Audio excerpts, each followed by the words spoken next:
Kevin, all right, man. So struggling with what you feel like is a inconsistent pattern, some pulls, some pushes, two-way miss. Let's check this out. So we go up to the top, and that club just wants to drift a little bit across the line. So there's momentum in the center of mass of this club working this way, which would generally want it to steepen on the way down, but your trail hip starts to extend out to keep your hand path moving out to keep that club falling back behind your hands. So we get the club a little high above plane line, and it depends on what the face does down at the bottom and how you release it. So that's where the inconsistency comes from. Let's go figure out why this club wants to kind of start to drift across the line.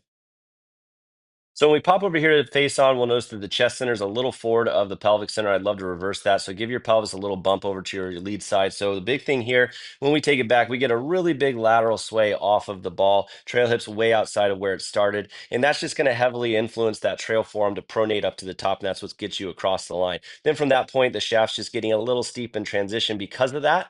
And so the trail hip, instead of staying back in flexion, starts to extend to help push those hands out to keep that club behind your hands. So I would love to see you, one, bump the pelvis over to dress, then two, clean up this big lateral sway. And then from that point, that's going to give us the chance to start to get a more stable alignment of that shaft at the top. And then we can start to keep that right hip in flexion and get that shaft to shallow out more in the downswing.